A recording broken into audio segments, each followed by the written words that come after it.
Notes सबसे बड़ा मुद्दा बन गया। सुन भाई, नोट्स का मैं बताता हूं, सुन। नोट्स में सारी चीजें लिखनी है, सारी बातें लिखनी है।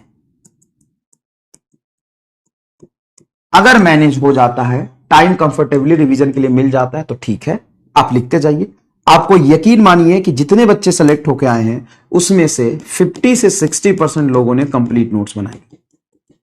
मैं आपको ईमानदारी से बातें बताऊंगा, 50% ऑलमोस्ट 50% बच्चों ने कंप्लीट नोट्स बनाए।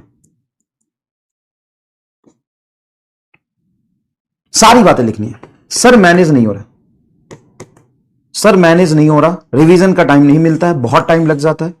बेसिक फंडामेंटल थ्योरी समझते हैं क्या होता है? हाँ सर, थ्योरी तो पूरी समझते हैं क्या होता है। जब वो थ्योरी पढ़ा रहे हैं, वो थ्योरी कोई स्पेशल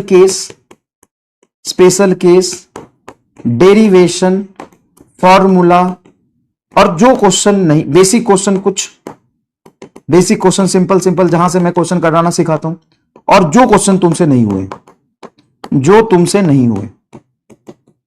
बहुत ऐसे सवाल होते हैं जो नहीं होते, मास्टर कराता है तभी समझ में आता है, जैसे बुलेट वाला प्रॉब्लम, ये नहीं होते बच्चों से जनरली, तो उसको शॉर्ट में लिखो। सर सारे क्वेश्चन ना लिखे तो भी काम चल जाएगा, सारे क्वेश्चन नहीं लिखेंगे तो भी काम चल जाएगा। 50% लगभग ऐसे बच्चे सेलेक्ट होके आते हैं। तो सिलेक्शन की प्रोबेबिलिटी दोनों में से है। आप अगर मैनेज कर पा रहे हैं, से के कैसे आया है, अपनी नानी के यहां से आया है, प्रोपोर्शनल कांस्टेंट के लेते हैं, मान लिया है कि कुछ प्रोपोर्शनल कांस्टेंट के होगा क्योंकि प्रोपोर्शनल साइन दिया है, तो उसको हटा के हम के लिखेंगे, बुर्बक है तू एकदम। तो 50% वैसे भी बच्चे आते हैं जिनका सिलेक्शन बिना नोट्स बनाए भी होता है, लेकिन वो ये काम करते हैं, और 50% इनका भी होता है। नोट्स में सारी बातें लिखनी है अगर मैनेज हो रहा है। मैनेज करने का क्या मतलब होता है? सारा नोट्स बनाना। सारे नोट्स में जो लॉन्ग क्वेश्चन होते हैं उसको शॉर्ट में लिख सकते हो, कोई प्रॉब्लम नहीं है। ऑप्शन वाली चीजें हटा सकते हो। कोशिश करो जितनी से जितनी ज्यादा बातें आप लिख पाओ, कोशिश करो लिखने की। और आपको रिवीजन के लिए, बाकी चीजों के लिए टाइम मिल रहा है, कंफर्टेबली आप करते रहिए। शॉर्टकट नहीं है। सिलेक्शन का मात्र एक ही रास्ता है, मेहनत मेहनत और मेहनत। मेहनत करेंगे तभी सक्सेसफुल होंगे, नहीं तो नहीं होंगे। चलिए ठीक है। बेसिक थ्योरी की जहां तक बात है, बेसिक थ्योरी लिखिए। ये मैंने क्या लिख दिया?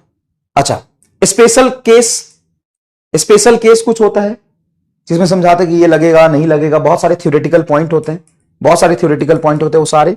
उसके बाद आप जो डेरिवेशन होते हैं, वो डेरिवेशन, ये सारी चीजें आपको लिखनी है।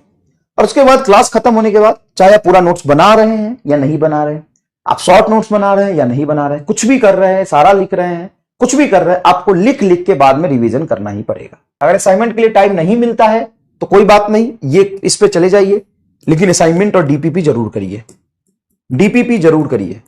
मैं तुम्हें आज गारंटी के साथ बता दूं, पहले भी बता दिया है कि जितना मैं क्लास में करा दूंगा ना, नीट में लैंग्वेज के साथ सेम टू सेम फॉर्मूला पे, सेम लैंग्वेज पे 50 में से 48 सवाल आएगा, 47 सवाल आएगा, और जिसमें से करने तुम्हें 45 ही होंगे। सेम लैंग्वेज भी 10 क्वेश्चन का सेम होगा, सेम कंसेप्ट, सेम फॉर्मूला, क्योंकि पूरा सिलेबस पढ़ाऊंगा तो सिलेबस में सवाल आएगा तो वहीं से आएगा, और नोट से बाहर एक कंसेप्ट नहीं जाएगा, 100% गारंटी है। लेकिन तुम कर लो, इसके लिए जरूरी है कि डीपीपी की प्रैक्टिस करो। डीपीपी भी नोट्स में से ही आते हैं, टेस्ट नोट्स में से ही आते हैं। असाइनमेंट थोड़ा सा लेवल अप होता है ताकि आपकी थिंकिंग एबिलिटी बढ़े, असाइनमेंट थोड़ा सा लेवल अप होता है ताकि आपकी थिंकिंग एबिलिटी बढ़े।